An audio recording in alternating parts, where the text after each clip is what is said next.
Silakan duduk. Oke, Rahmat ya. Iya. Ya. Bagaimana kabar? Baik, Pak. Alhamdulillah. Bagaimana kabarnya? Kabarnya orang tua di rumah. Alhamdulillah. Alhamdulillah baik ya. Iya. Tadi kemarin apa? Naik motor. Oh, diantar barangkali. Iya, diantar. Oh, diantar tadi barangkali ya. Oke. Bagaimana hasil ulangan? Hasil ulangan. Hmm. Ada yang kurang juga, Pak. Ada yang nilainya turun. Ada juga yang di atas KKM. Oh, ada juga ya.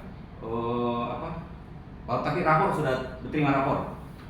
Belum. Oh, belum terima rapor ya? Iya. Oh, barangkali belum semuanya barangkali ya. Iya. Untuk Rahmat berarti sudah kelas 7 nya. Iya. Oke, sip. Oke. Sebelumnya Bapak berterima kasih Rahmat sudah datang di ruangan BK ini. Mau tanya Bapak, kenapa Rahmat Bapak panggil kemari? Coba. Tidak tahu, Pak. Kenapa? Oke.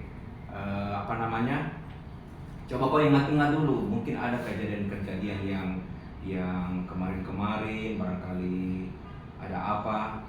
Belum tahu? Belum. Oke. Ini Bapak di sini mau menjelaskan dulu toh sebelum kau menceritakan permasalahanmu, kau tidak perlu takut. Ya, tidak perlu kau takut karena Bapak di sini sebagai guru BK mempunyai kode etik.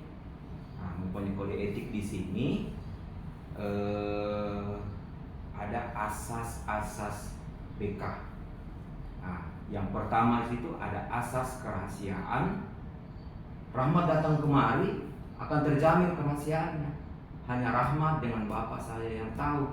Jadi Rahmat tidak perlu takut. Kemudian ada asas kesukarelaan. Ya, artinya Rahmat di sini datang kemari ke ruangan BK ya sukarela, ya, tanpa ada paksaan dari siapapun, tanpa ada desakan dari siapapun. Kemudian, nah ini yang penting, Rahmat dengan Bapak terbuka. Nah, jadi Rahmat menceritakan permasalahan ini dengan secara terbuka, lepas begitu saja tanpa ada yang ditutup-tutupi, tanpa ada yang yang disembunyikan. Ya, bisa? Oke, karena Bapak lihat macam tegang Rahmat ini. Nah, saya punya sedikit permainan yang tadi. Nah, sedikit permainan Bapak namakan ini ice breaking, up down. Nah, kita supaya relax kayaknya Bapak lihat kayak macam takut-takut kau ini. Nah, jadi kita relax dulu, kemudian nanti baru kau bisa ceritakan permasalahan. Coba kita berdiri. Nah, Bapak punya permainan sedikit ice breakingnya. Nah, coba kepalkan tanganmu. Ini namanya Bapak bilang up down. Jadi dua-dua tangan kita pergunakan. Coba Bapak punya tangan dulu, baru kau di bawah. Iya, baru Bapak. Nah, baru kau. Begitu Bapak bilang up, berarti tanganmu naik ke atas. Ya, kalau Bapak bilang down, berarti Bapak punya tangan kemana? Ke bawah. Nah, jadi kamu harus betul-betul konsentrasi, jangan sampai tangannya Bapak ketemu dengan tanganmu. Oke? Oke. Tidak perlu takut. Nah, kita supaya rileks sebentar ya untuk mencatat permasalahan. Coba Bapak bilang down, ya. Bapak bilang down berarti ke bawah. Down. Nah, oke, berarti kau konsentrasi. Nah, rubah lagi tangan, rubah. Oke. Sekarang Bapak bilang up, baru kau upkan tanganmu ya. Up. Nah, sudah konsentrasi tak? Oke. Sekarang kembali ulang lagi. Saya mau cepat-cepat. Down. Nah, oke, siap. Up. Oke, siap. Terima kasih. Mana sudah relax toh? Oke. Seperti Bapak ulang lagi, tak usah lagi Rahmat takut. Ya, di sini Bapak berperan sebagai konselor. Ya, konselor itu sama saja dengan guru BK. Nah, kau sebagai siswa istilahnya itu konseling. Ya, jadi Rahmat tidak perlu takut, ceritakan saja permasalahannya. Insya Allah nanti akan Bapak bantu. Oke, dan kita memiliki kontrak waktu. Nah, waktunya sebentar ini ya kira-kira 30 sampai 35 menit untuk pertemuan pertama ini. Bisa tak sampai 35 menit ke depan? Ya. Oke. Bagaimana? Sudah siap ceritakan sama Bapak? Siap. Nah, boleh kira-kira nanti pertemuan kita ya sampai yang seperti Bapak bilang tadi 30 menit ke depan. Oke, silakan. Memang Pak, akhir-akhir ini saya sering lambat store tugas. Iya. Kadang juga saya kerja tugas, tapi belum selesai. Dikarenakan saya belum punya buku LKS. Oh, belum punya buku LKS? Iya. Kalau boleh Bapak tahu, LKS apa itu? LKS matematika. Oh, LKS matematika. Iya. Kenapa belum punya? Karena orang tua aku belum ada waktu Pak untuk pergi membelikan saya. Oh. Atau Rahmat tidak berani barangkali pergi sendiri? Tidak berani saya Pak kalau pergi sendiri. Oke. Selain apa namanya? Selain tidak punya LKS itu apalagi yang apa namanya? Yang bisa menunda kau punya tugas itu apa? Saya juga sering main HP Pak, jarang saya belajar. Jarang Joko belajar. Berarti di rumah sudah sering bermain HP. Iya. Oke. Apakah ada ikut kegiatan lain ekstrakurikuler barangkali di sekolah? Saya aktif juga di dalam sekolah ikut basket Pak. Oh, ikut basket Iya. juga? Iya. Oke. Baik. Bapak sudah mendengar dengan baik kau punya kau punya permasalahan. Oke. Saya mau jelaskan dulu. Jadi kita nanti akan mengadakan konseling individu dengan teknik self management. Nah, Rahmat di sini ya akan menyelesaikan secara 3 tahap. Yang pertama itu monitoring diri. Di sini Rahmat akan mengevaluasi diri. Nanti Bapak akan kasih tugas. Nah, dari tugas itu akan kelihatan bagaimana caranya Rahmat mengelola waktu, mengevaluasi diri. Itu tugasnya akan Bapak kasih. Nanti kau catat di sini.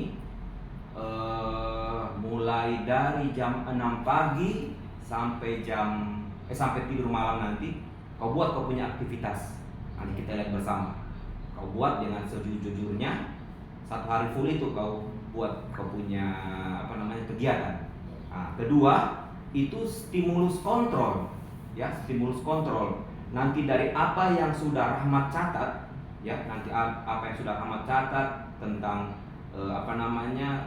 tugas-tugas itu, tentang kegiatan Rahmat seharian itu, nanti kita akan mencari target apa yang Rahmat sudah tempuh dari tugas-tugas itu. Target apa yang nanti Rahmat sudah tempuh untuk supaya Rahmat itu menjadi lagi lebih baik, ya tidak lagi menunda-nunda pekerjaan dikarenakan ini.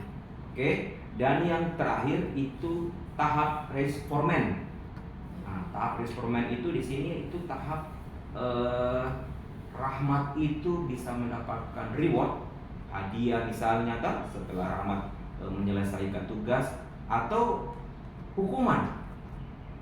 Nah, karena Rahmat sering menunda, jadi Rahmat sudah mungkin mendapatkan hukuman dari guru atau dari dari orang tua. Oke? Sebelum Bapak lanjut memberikan tugas dalam penyelesaian masalahnya Rahmat ini, Bapak akan mau menjelaskan sedikit. Mungkin dari penjelasannya Bapak ini bisa nanti kau paham apa itu menunda-nunda, ya. Oke. Kalau Rahmat menunda-nunda pekerjaan itu di istilahnya bimbingan dan konseling itu dinamakan prokrastinasi. Nah, prokrastinasi akademik itu dalam dunia bimbingan istilahnya itu sama, artinya itu suka menunda-nunda pekerjaan. Oke. Apa itu prokrastinasi? Itu yang seperti Bapak bilang tadi, itu tindakan menunda-nunda pekerjaan itu secara sengaja. Ya, biasanya kebiasaan ini juga dia lakukan. Misalnya dia menomorduakan tugas. Jadi ada tugas yang kau mau kerjakan, tiba-tiba karena mungkin ada hal yang lain, ada hal yang mungkin yang tidak lebih penting, kau kerjakan. Jadi kau sudah tidak menyelesaikan kau punya tugas yang pertama tadi itu. Jadi kau sudah nomor 2 kan tugas itu yang sebenarnya harus segera dikerjakan, tapi tidak kau kerjakan. Oke, yang kedua ada faktor-faktornya, Mak. Nah, faktor penyebabnya prokrastinasi, faktor penyebab kau menunda-nunda. Nah, oke, yang pertama ekspektasi. Nah, apa itu, Pak? Oke, Bapak jelaskan sedikit. Biasanya Rahmat menunda-nunda tugas tersebut takut hasil yang didapatkan itu tidak sempurna. Rahmat sudah berpikir, belum saya kerja, saya takut akan mendapatkan nilai yang tidak sempurna, tidak bagus.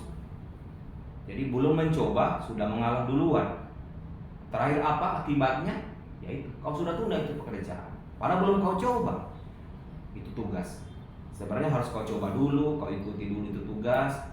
Mungkin penilaian dari guru itu nanti haknya guru. Yang penting kau sudah berusaha mencoba. Oke? Terus kemudian itu nilai. Berarti Rahmat menganggap sudah menilai tugas itu adalah tugas yang negatif. Rahmat sudah nilai tugas yang akan diberikan itu penilaiannya pasti itu negatif, yang akan guru kasih. Jadi berpikir sudah biasa tunda saja untuk pekerjaan. Kemudian waktu. Tidak semua orang memiliki waktu. Jadi kau harus pintar memanajemen waktu, ya, manajemen waktu. Kau bikin waktumu itu dalam 1 hari bisa terangkum semua. Misalnya tadi apa Rahmat bilang mengikuti ekstrakurikuler basket ya. Kemudian mungkin ada kegiatan-kegiatan lain. Oke, kemudian ini ada istilah impulsivitas. Nah, impulsivitas ini kegiatan-kegiatan yang baru kau kerjakan, kau sudah lupakan itu pekerjaan yang lama. Misalnya lagi tiba-tiba lagi mengerjakan tugas, tiba-tiba ada teman yang chat lewat WA, Rahmat, hari ini kita bermain basket. Sudah kau pergi sudah, ternyata kau masih ada tugasmu di situ. Paham toh? Oke. Kemudian dampak dari prokrastinasi itu, ada dampaknya juga. Dampaknya itu berakibat pada apa yang Rahmat kerjakan. Jadi terasa kurang maksimal kalau misalnya Rahmat mengerjakannya itu secara terburu-buru. Misalnya sudah mau 1 jam lagi selesai, kerjakan cepat-cepat. Hasilnya bagaimana? Negatif, tidak selesai kan? Jadi buru-buru, hasilnya tidak selesai, tidak sesuai dengan apa yang Rahmat inginkan. Oke? Sekarang cara mengatasinya. Ada juga cara mengatasinya. Bagaimana cara mengatasinya supaya saya itu tidak menunda pekerjaan? Ya, seperti yang tadi Rahmat bilang tentang LKS itu, Bapak rasa bisa Rahmat tanpa dengan orang tua, boleh-boleh saja kan. Kalau dari sekolah ini agak dekat ke toko buku toh, bisa Rahmat mungkin ada tanya sama teman siapa saja yang belum beli LKS, ya, yang penting sudah ada uangnya dari orang tua. Jadi Rahmat bisa jalan sampai ke mana, ke toko buku. Oke. Yang pertama caranya untuk mengatasinya itu adalah niat. Ada niat dulu di hati bahwa saya itu tidak akan menunda-nunda pekerjaan itu. Ada niat itu kau sudah dalam hati bahwa aktivitas-aktivitas yang penting saya kerjakan dulu, baru aktivitas yang lain. Oke, kemudian coba Bapak kasih tips sama kau, terapkan 10 menit. Maksudnya begini, kau 10 menit kau bikin tugas, ya selesai 10 menit, istirahat lagi 10 menit. Jadi masih ada jenjang waktu untuk kau istirahat sebelum mengerjakan pekerjaan yang tadi. Artinya baru setengah kau kerjakan, istirahat lagi 10 menit, baru kau kerjakan lagi 10 menit. Insya Allah itu akan selesai. Ya, ya. Supaya lagi tidak lagi ditegur lagi Ibu siapa? Ibu Maryam. Ya, karena ada beberapa hari itu laporan dari Ibu Maryam seperti begitu. Dia lapor sama Bapak bahwa Pak Hendra, Rahmat sudah berapa kali ini tidak mengumpulkan tugas. Bahkan kalau mengumpulkan tugas kadang-kadang tidak selesai. Nah, jadi Bapak tanya, Bapak tanya apakah cuma kau yang dipanggil di sama Ibu Maryam? Ada sih Pak, beberapa temanku yang dimana ditegur. Tapi cuma saya yang sering dimarah karena cuma saya yang sering lambat kumpul tugas. Kumpul tugas. Berarti ada teman-teman yang lain juga yang apa namanya? Yang mengumpulkan tugas, tapi cuma kau yang lambat. Iya. Oke. Nah, ini. Kemudian coba Rahmat bikin skala prioritas. Nah, bikin skala prioritas itu maksudnya seperti yang Bapak bilang tadi, Rahmat mengerjakan pekerjaan yang prioritas dulu.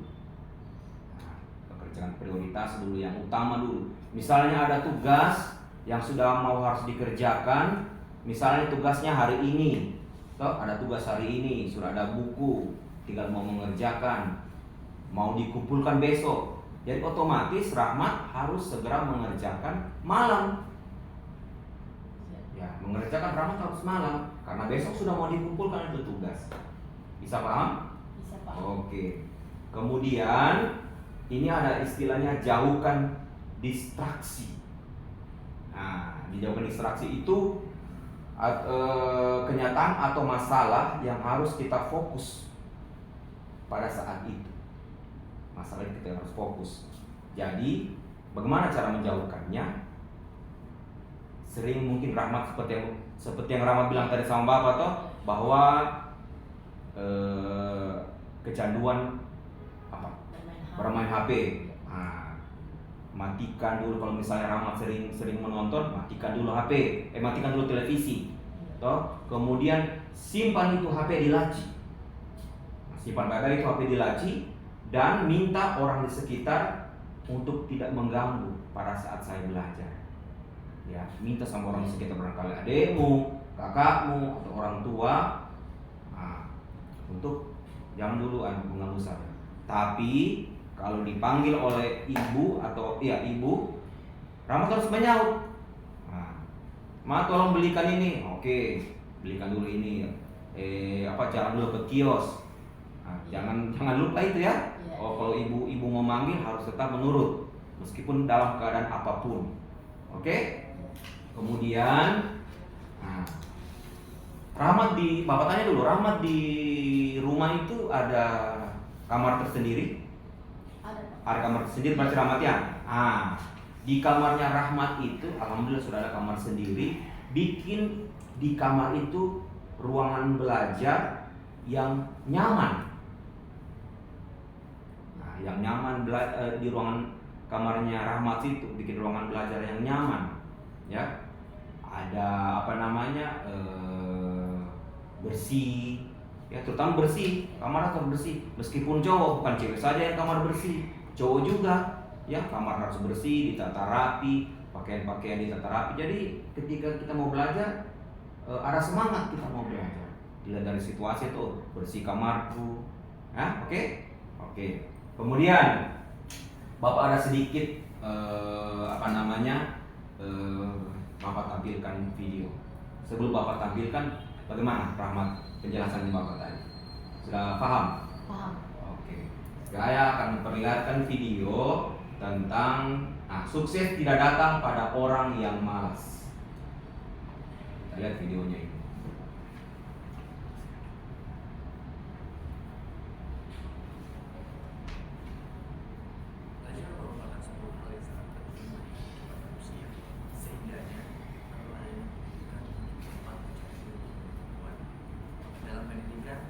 Belajar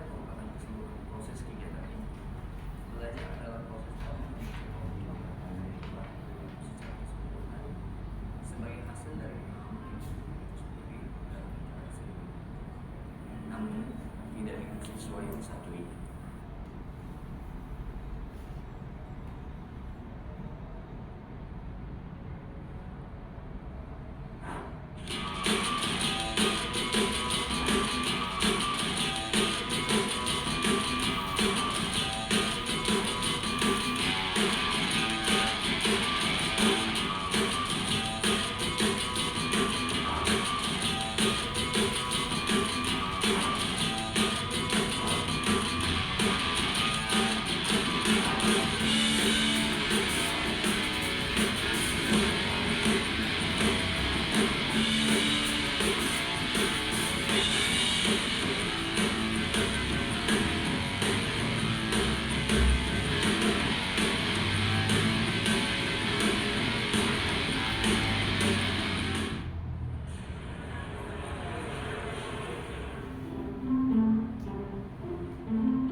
Bangun!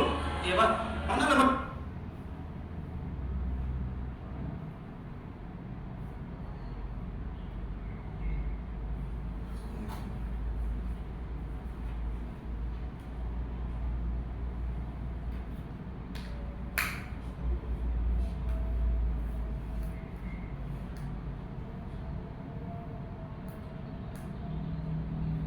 Kamu kenapa?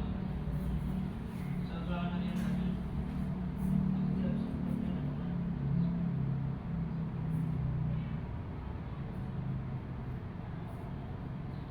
Memangnya semalam kamu belajar? Ya, belajar. Yakin? Coba kamu nebak. Semalam aku whatsappan, terus main game, dan tapi kemarin aku belajar sampai selesai.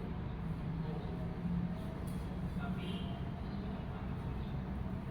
sampai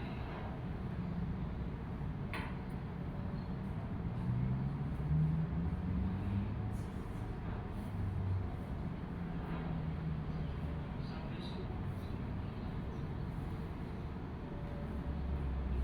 Iya, harusnya aku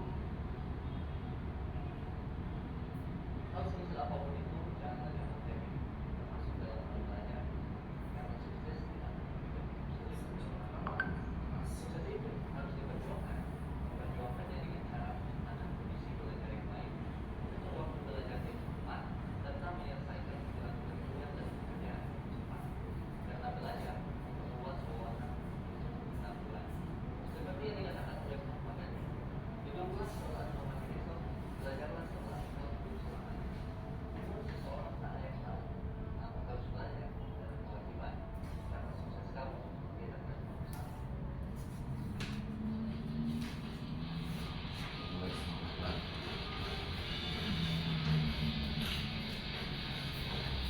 Sukses harus diperjuangkan.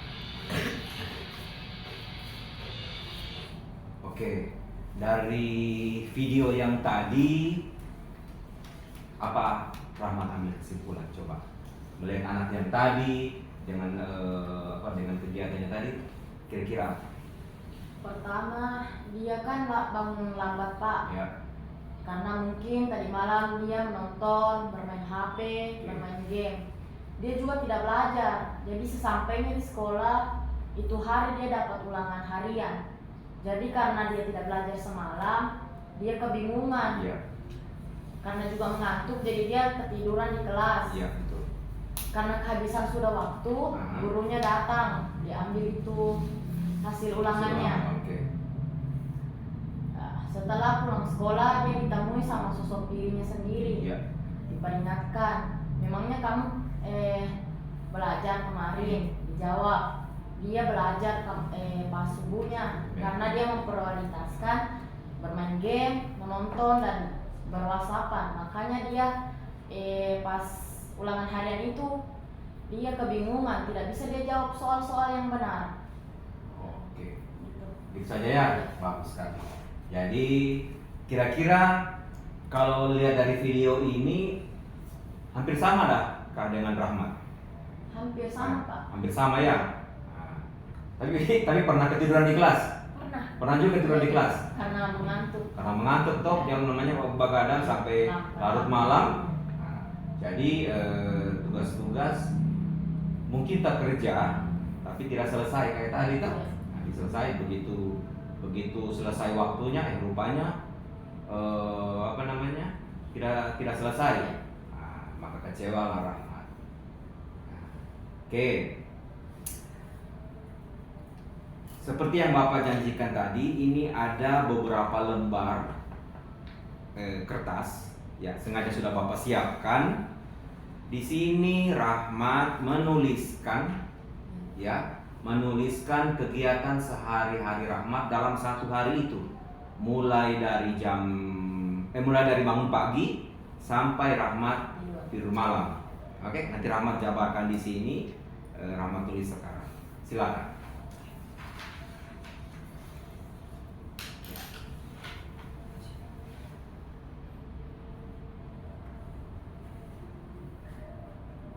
Mulai dari jam berapa saya bangun, kemudian beraktivitas apa, pergi sekolah jam berapa, sejujurnya ya. Nah, sejujurnya. Tulis di situ jamnya. Jam sekian saya lagi beraktivitas apa.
Oke, nah, cukup singkat ya.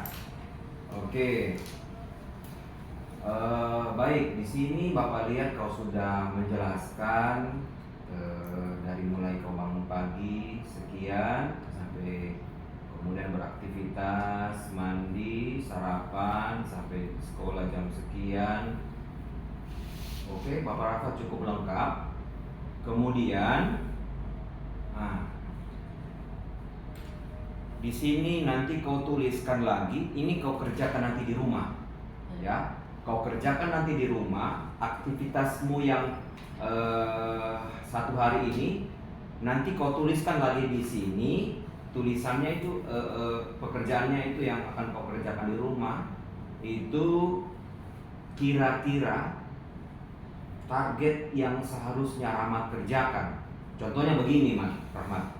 Misalnya Rahmat menuliskan pergi ke sekolah Sini Rahmat tulis kan jam 6 sampai pergi ke sekolah jam 7, jam 7.30. Nah, kira-kira terlambat nggak itu? Terlambat. Nah, terlambat ya. Nah, oke. Rahmat tulis yang seharusnya Rahmat kerjakan. Ini kan jam 7:30 sudah pasti terlambat kan? Nah, jadi Rahmat tulis di situ, di sini lagi lembar kedua ini seharusnya Rahmat datang ke sekolah itu jam berapa? Nah, oke. Sama juga di sini. Kalau Bapak melihat itu pulang sekolah, ini Rahmat langsung pergi pulang kamu jam 3 ya? Nah, jam 3, jam 4 kau sudah pergi ke sekolah ulang untuk latihan basket ya? Oke. Kemudian kayaknya di sini kalau Bapak lihat tidak ada kau tulis jam belajar. Ya, ini jam belajar kau tidak tulis. Bahkan lebih banyak kau tulis di sini bermain HP. Nah, lebih banyak Bapak lihat kau tulis di sini hanya bermain HP. Bahkan sampai 2 jaman. Nah, waktu belajarmu di sini tidak ada. Jadi sekarang kau di rumah, kau buat lagi bagaimana caranya jam-jamnya ini bisa kau rubah. Yang seharusnya Rahmat kerjakan di rumahnya seperti Bapak bilang tadi toh, misalnya datang ke sekolah itu pagi-pagi itu jam 6:30, itu sudah pasti tidak akan terlambat. Padahal Rahmat sebelumnya 7:30.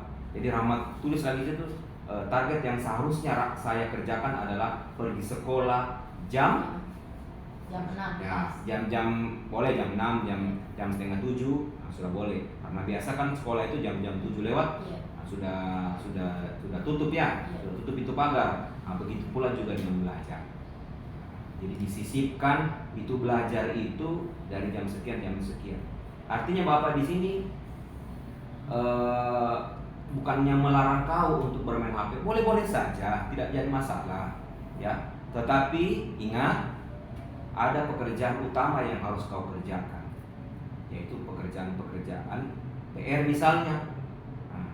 Setelah selesai itu barangkali sudah selesai, sudah oke, sisa mau dikumpulkan besok, boleh kau sisipkan waktumu untuk bermain HP, tidak apa-apa, tidak dilarang, ya, boleh-boleh saja. Tapi harus ingat waktu. Kemudian jam tidurmu juga. Kayaknya di sini sudah Bapak lihat jam tidur itu biasa sampai jam 12, jam 11. Kau kayak Roma Irama juga, begadang jangan begadang, ya. Itu. Jadi tidur siswa itu harus jam berapa kira-kira? Kau ingin target kira-kira kalau mau tidur malam? Jam 9:30 lah. Oke, 9:30 sudah paling sudah paling lambat, sudah 9:30 sudah tidur, sudah tidak ada lagi aktivitas lain, HP sudah dimatikan, ya. Oke, sudah paham? Oke. Nah, dari tadi yang sudah kita bahas, barangkali ada yang mau tanyakan? Yang saya mau tanyakan itu Pak, belajar ini biasa saya tidak lakukan juga karena malamnya saya ada intrakurikuler juga di luar. Jadi saya biasanya kapan saya bisa belajar kalau di malam hari, karena jam 9 kan saya sudah bisa tidur. Iya. Jadi kalau malam kapan bisa saya belajar? Oke. Kalau boleh Bapak tahu kegiatan apa? Menyanyi. Oh, menyanyi juga. Oh, oke. Sebenarnya begini, kalau untuk kegiatan yang di luar di luar sekolah sih boleh-boleh saja, ya toh. Tapi nanti bikin jadwalnya. Bikin jadwalnya, ingat kalau kau itu masih pelajar, ya. Jadi kau bikin waktunya sedetail mungkin, jangan sampai waktu belajarmu itu tertutupi dengan kegiatan itu. Ya, walaupun kau punya hobi, tapi ingat jangan sampai lupa untuk belajar. Jangan sampai lupa untuk mengerjakan tugas supaya tidak lagi menunda-nunda. Oke, paham? Oke. Nah, sekarang Bapak mau tanya dulu sama Rahmat. Bagaimana perasaan setelah menerima layanan konseling ini dari Bapak? Sudah lebih lepas saya Pak, kayak Oke. lebih ringan sudah cerita. Oke, alhamdulillah. Nanti lebih lega ya perasaannya. Iya. Oke. Kemudian kita akan ketemu lagi. Ya, insya Allah kita akan ketemu lagi hari Selasa. Insya Allah hari Selasa kita ketemu lagi untuk menindaklanjuti tugas yang sudah akan Bapak kasih. Iya. Yang tadi toh, Iya. yang tadi tugas yang kedua nanti kau kerjakan di rumah untuk kita lihat bagaimana caranya untuk mengatur waktumu, ya cara mengatur waktumu itu. Oke, karena waktu sudah sudah selesai waktunya sudah, jadi boleh kita akhiri sekarang. Iya, baik. Oke. Sebelumnya Bapak terima kasih, Rahmat sudah datang kemarin. Insya Allah nanti kita bertemu nanti hari Selasa. Ya, nanti untuk waktunya nanti Bapak informasikan. Oke? Iya. Terima kasih. Oke, sampai ketemu. Iya.